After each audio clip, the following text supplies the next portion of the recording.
있는 믿음의 고백, 우리 오른손 들고 함께 선포하도록 하겠습니다. 나는 지으신 여호와께 복을 받는 자입니다. 아멘. 천지를 지으신 여호와께 복을 받는 우리 성도님 되기를 주님의 이름으로 축원합니다. 우리 말씀 듣기 전에 옆에 있는 성도님들과 함께 인사하겠습니다. 좌우 보시면서 주님의 이름으로 사랑합니다 인사하겠습니다.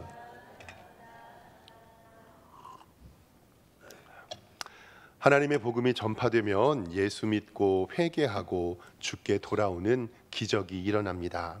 그러나 한편에서는 핍박과 시기하며 복음을 방해하는 일도 일어납니다. 하나님의 말씀이 능력이 있기 때문에 그렇습니다.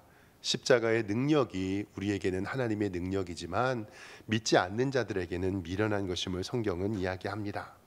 때로는 복음 전파했는데 그들이 듣지 않으면 예수님께서는 발끝을 떨어버리라, 그리고 모든 것을 하나님께 맡기라 라고 말씀합니다. 우리가 뿌린 씨앗은 때로는 길가에, 때로는 돌짝밭에, 때로는 가시나무 밭에, 때로는 좋은 땅에 떨어지기도 합니다. 다만 우리는 뿌리기만 하면 됩니다. 초대교회 성도님들처럼 모이면 기도하고 흩어지면 전도할 때 하나님의 교회는 부흥됩니다. 늘 내가 서 있는 자리에서 하나님의 복음을 전도하는 우리 성도님들 되기를 주님의 이름으로 축원합니다. 바울과 바나바가 이고니온 지역에서 복음을 전하다가 핍박이 일어났습니다. 그래서 그 발을 떨고 그 지역을 떠나서 루스드라라는 지역으로 옮기게 됩니다. 성경에 보면 지명이 조금 어색하시잖아요. 다른 것 없습니다. 검암동에서 전도하다가 검단으로 간 거고요. 성남동에서 전도하다가 오류동으로 옮긴 겁니다. 그러니 여기에는 뭐 이고디온 지역, 그 다음에 루스드라 지역 이런 곳에 신경 쓸 필요는 없습니다. 어느 한 지역에서 핍박을 받으면 다른 지역으로 가서 전도했고 하나님의 복음이 그 가운데 임했습니다. 오늘은 그 지역에서 나면서 걷지 못하는 장애인을 만납니다. 하나님께서는 그를 고쳐주시면서 일어나는 일을 통해서 하나님의 은혜의 말씀, 오늘은 두 가지만 살펴보도록 하겠습니다. 첫 번째로 우리가 말씀 가운데 생각할 것은 뭐냐면 믿음은 들음에서 난다라는 사실입니다. 믿음은 어디에서 난다고요? 들음에서 납니다. 믿음은 들음에서 나고 들음은 하나님의 말씀으로 생깁니다. 바로 이 말씀이 바로 하나님의 능력입니다. 오늘 성경 8절 말씀, 성경을 좀 보도록 하겠습니다. 이렇게 기록되어 있습니다. 루스드라의 지역 이름이죠. 발을 쓰지 못하는 한 사람이 있는데 성경은 그 발 못 쓰는 것을 나면서 걷지 못하게 되었다라고 이야기합니다. 즉 나면서 걷지 못하게 되었다는 것은 뭐냐면 태어날 때부터 이 사람은 걷지 못했다라는 이야기입니다. 걸어본 적이 없었습니다. 근데 여기서 중요한 것은 뭐냐면요, 9장 9절 앞에 있는 말씀입니다. 바울이 말하는 것을 듣게 됩니다. 여기에서 믿음은 들음에서 난다는 것을 성경은 분명히 말합니다. 이 장애인이 바울이 말하는 것을 듣거든, 그리고 나서 바울이 주목하여 구원받을 만한 믿음이 그에게 있는 것을 보게 됩니다. 구원을 받을 만한 믿음이 그에게 있는 것을 봅니다. 사도 바울의 설교에 집중하여 말하는 것을 들었고, 그리고 그 말씀을 통해서 하나님의 은혜를 받게 되는 것입니다. 은혜 받는 성도는 좀 다릅니다. 제가 지난번 설교 시간에 얘기했는데 옛날에 부흥회 가셨던 어르신들 목사님들께서 이렇게 얘기했다고 말씀했잖아요. 웃으면서 은혜 받는 성도는 설교자가 욕을 해도 은혜 받는다. 그렇다고 박 목사가 욕을 한다는 말은 절대로 아닙니다. 그런데 하나님의 밭이 좋고 그리고 은혜 받은 성도는 설교자가 욕을 해도 은혜 받는다. 그래서 성도 여러분, 교회에 오실 때 이렇게 다짐해야 됩니다. 내가 오늘 목사님 말씀에 은혜 받겠다. 내가 오늘 최고로 은혜 받는 성도 되겠다. 내가 오늘 이 말씀을 가지고 세상을 살아가겠다라고 다짐하는 여러분들과 제가 되기를 주님의 이름으로 축원합니다. 저는 설교하는 목사잖아요. 옛날에 부목사 시절에는 설교할 기회가 많이 없었으니까 강단보다 자리에 앉아서 다른 목사님이나 이제 어르신 목사님이 설교하는 걸 많이 들었는데, 그때는 자리에 앉아 있을 때 이런 생각이 들었어요. 아, 내가 휴대폰으로 장난치거나 주보를 보거나 설교를 안 들어도 어르신 목사님이 모르시겠지. 근데 성도 여러분, 신기하게 제가 설교를 하잖아요. 그게 보일까요? 안 보일까요? 아버지. 진짜 바라보면요, 이 성도가 은혜를 받고 있구나, 졸고 있구나, 힘듦이 있구나, 견디고 있구나 라는 게 다 느껴집니다. 그런데 박 목사도 교회의 덕을 위해서 그런데 정말로 우리 성도 여러분 보세요. 하나님 앞에 말씀에 은혜 받는 성도는 그 예배에 집중하여 설교자가 볼 때, 오늘 9절 하반절 말씀에 바울이 주목하여 구원을 받을 만한 믿음이 그에게 있는 것을 보았다라고 이야기합니다. 구원은 하나님의 전적인 은혜입니다. 근데 꼭 기억할 건 뭐냐면, 옛날에 텔레비전 광고에서 이야기할 때요, 웃는 사람이 행복하다, 행복하면 웃는다라고 얘기를 하잖아요. 우리는 행복해야 웃는다라고 생각을 하는데, 가만히 살펴보면 웃으면 어떻게 해질까요? 행복해집니다. 교회도 마찬가지입니다. 내가 힘들고 지치고 어렵지만 우리가 하나님을 가까이 하면 하나님께서 우리를 가까이 하여 주실 줄 믿습니다. 하나님께서 우리에게 은혜 주셔서 우리가 반응을 하지만, 내가 오늘 말씀에는 하나님 앞에 은혜를 받아야지, 내가 오늘 말씀 듣고 십자가의 보혈을 의지해야지, 이럴 때 하나님께서 우리에게 더 큰 은혜 주실 줄 믿습니다. 그것이 바로 믿음은 들음에서 난다라는 하나님의 말씀입니다. 그래서 그 반응을 보고 사도 바울이 10절 말씀이 이렇게 이야기하죠. 큰 소리로 이르되 내 발로 바로 일어서라 하니 그 사람이 일어나 걷는지라. 말씀을 들을 때에 믿음이 생기고 그 믿음의 기적을 일으킵니다. 우리 사랑하는 성도님들은 말씀을 사모하며 하나님의 은혜 받으시기를 주님의 이름으로 축원합니다. 두 번째로는요, 오늘 말씀 가운데서 볼 것은요, 우리는 모든 영광을 하나님께 돌려야 합니다. 사람들이 나면서부터 걷지 못했던 사람들이 걸으니 난리가 납니다. 이거는 기적이잖아요. 아마 동네에서 걷지 못하는 아이, 나면서부터 걷지 못하는 사람이 하루아침에 말씀을 듣고 걸었다고 생각해 보십시오. 난리가 나죠. 오늘 말씀 11절에 보면 이렇게 기록하고 있습니다. 무리가 바울이 한 일을 보고 루가오니아 방언으로 소리를 질러 이르되 신들이 사람의 형상으로 우리 가운데 내려오셨다라고 이야기를 합니다. 즉 바울과 바나바를 사람이 아니라 신으로 이야기하고 그들을 숭배하려고 합니다. 12절 말씀에 보니까요, 성경 보겠습니다. 바나바는 제우스라고 이야기하고 바울은 그 중에 말하는 자이므로 헤르메스라 하더라. 옛날 성경에는 수스와 헤메라고 나와 있는데 이제 번역이 돼서 바나바는 제우스, 그 다음에 바울은 말하는 자니까 헤르메스라고 합니다. 성도님들도 잘 아는 것처럼 그리스 로마 신화에 올림푸스 12개의 신이 있죠. 그거를 칭송하면서 이들을 칭찬하며 이 사람들은 사람이 아니라 신이다라고 이야기를 하는 거예요. 근데 거기에서 끝나는 게 아니라 이들이 살아계신 신이라고 생각하고 그들 앞에서 제사를 드리려고 합니다.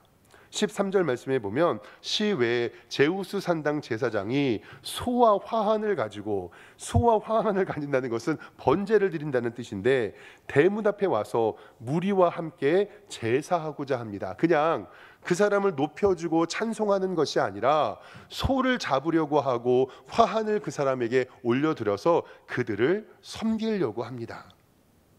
여기서 정말 중요합니다. 우리의 성도들은 모든 영광을 누구에게 돌려야 하냐면 하나님께만 돌려야 할 줄 믿습니다. 여기서 바울과 바나바는 아주 판단을 잘했습니다. 14절 말씀에 보면 두 사도 바나바와 바울이 듣고 옷을 찢으면서 뭐라고 하냐면 무리 가운데 뛰어들어가서 소리를 질러서 이렇게 얘기합니다. 15절 성경 보겠습니다. 15절 말씀에 이르되 여러분이요 어찌하여 이러한 일을 합니까? 우리도 여러분과 같은 성정을 가진 사람입니다. 여러분에게 복음 전하는 것은 이런 헛된 일을 버리고 천지와 바다와 그 가운데 만물을 지으시고 살아계신 하나님께 돌아오게 함입니다. 그러니까 나는 섬김의 대상이 아니라 여러분들과 똑같은 성정을 가진 사람입니다라고 성경은 이야기합니다. 신앙생활을 하면서 그리고 세상을 살아가면서 우리의 가정이나 직장에서 우리는 어떠한 성취나 노력 그리고 애씀의 결과를 맛보게 될 때가 있습니다. 정말 열심히 노력했고 애썼습니다. 그리고 누군가가 나의 애씀의 노력을 알아주기를 원합니다. 이것이 바로 인간의 본능이지요, 본성이지요. 그런데 사랑하는 성도 여러분, 꼭 기억하십시오. 우리는 의도적으로 그리고 의지적으로 고백해야 됩니다. 따라하겠습니다. 이 모든 것이 하나님의 은혜입니다. 하나님이 하셨습니다. 다시 한번요. 이 모든 것이 하나님의 은혜입니다. 하나님이 하셨습니다.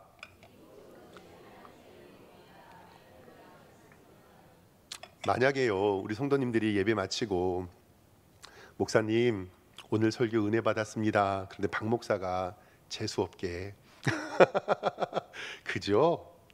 제가 좀 설교를 합니다. 열심히 준비했어요. 박 목사 설교에 은혜 못 받으면 그게 이상한 거죠.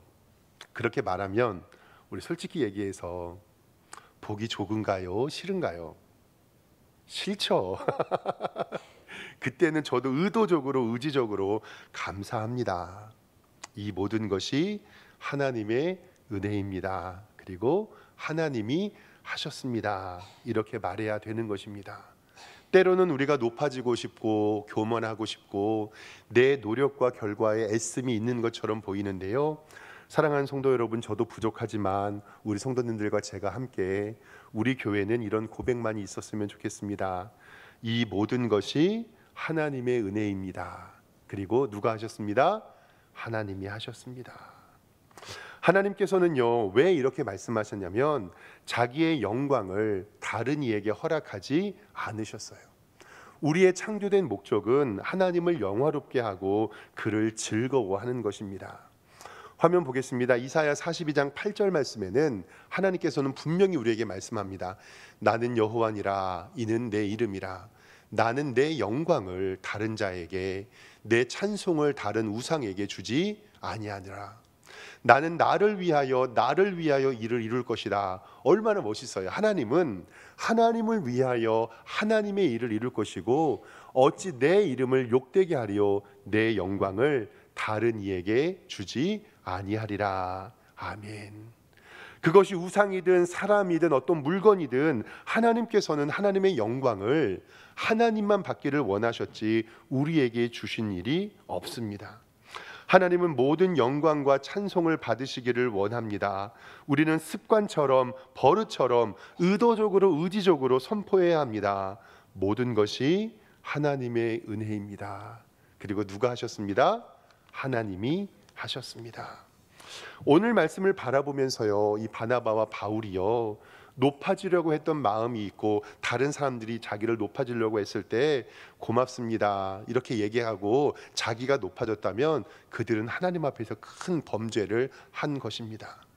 오늘 말씀을 바라보면서 하나님께 영광을 평생 동안 돌리다가 마지막에 하나님께 영광을 돌리지 못해서 가나안 땅에 들어가지 못했던 신앙의 인물이 있습니다.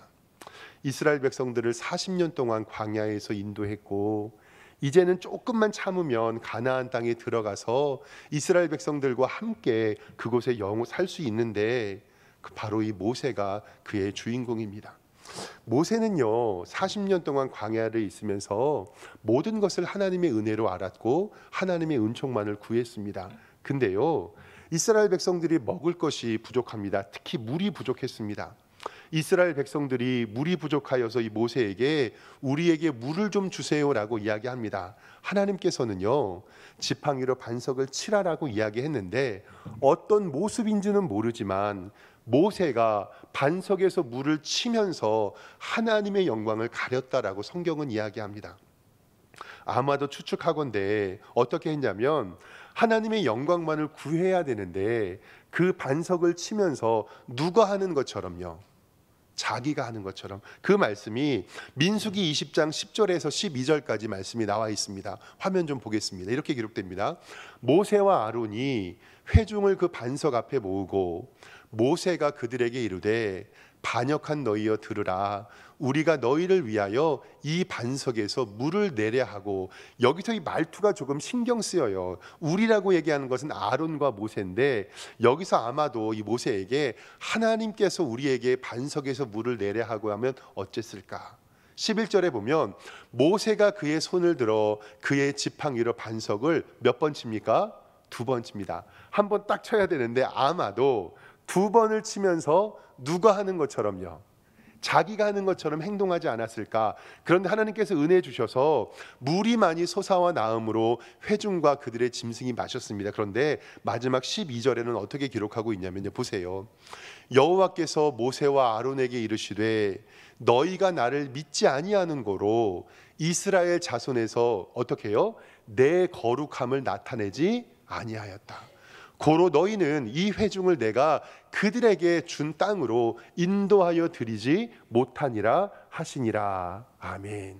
다시 12절 말씀에 보면 하나님께서는 모세와 아론에게 뭐라고 말씀하시냐면 너희가 나를 믿지 아니하였다. 그리고 이스라엘 자손에서 목전에서 하나님의 거룩함을 나타나지 아니하였기 때문에 너희는 가나안 땅에 들어갈 수 없다고 우리에게 말씀하고 있습니다. 사랑하는 성도 여러분, 당대의 의인이었고 하나님의 복을 받았던 이 모세도 하나님의 영광을 구하지 아니하였더니 그 주변의 모든 일들을 통하여 하나님 앞에 심판을 받게 됩니다. 우리는 우리의 모든 주변의 모든 일이 하나님의 은혜임을 강조해야 합니다. 바울과 바나바가 기적을 일으켰습니다. 사람들이 소를 잡고 화환을 들이며 그들을 신으로 높이려고 합니다. 얼마나 뽐납니까? 그런데 거침없이 얘기합니다. 나도 여러분들과 똑같은 사람이라. 그러지 마십시오. 17절 하반절 말씀에 하늘로부터 비를 내리시고 결실을 주시는 선한 일을 하사 음식과 기쁨으로 여부른 마음을 만족하게 하시는 분이 하나님이십니다. 내가 아닙니다. 그리고 18절 말씀에 이렇게 얘기합니다. 이렇게 말하여 겨우 무리를 맡겨 자기들에게 제사를 못 드리게 하니라. 아멘. 사랑하는 성도 여러분, 우리 교회에서, 가정에서, 여러분들의 직장에서 겸손을 통하여 하나님께만 영광을 구하는 우리 성도님들 되시기를 원합니다. 저도 부족하지만 모든 것이 하나님의 은혜인 줄 알고 하나님께 순종하며 하나님의 하실 일을 찬송하는 여러분들과 제가 되기를 주님의 이름으로 축원합니다. 기도하겠습니다. 하나님 아버지, 은혜와 사랑에 감사를 드립니다. 믿음은 들음에서 납니다. 우리 성도들 어느 곳에서 말씀 들을 때에 은혜 받기로 작정하게 하여 주시고, 어떤 일이 있더라도 모든 영광은 하나님께 돌리며 내가 한 것이 아무것도 없음을 고백하는 우리 성도들 되게 하여 주시옵소서. 그리하여 모든 것은 하나님께서 하셨다라고 고백하는 우리 성도 되기를 주님께서 인도하여 주시옵소서. 감사드리고 예수 그리스도의 이름으로 기도드리옵나이다. 아멘. 이 시간에는 찬송가 144장 부르시면서 성찬식 준비하도록 하겠습니다.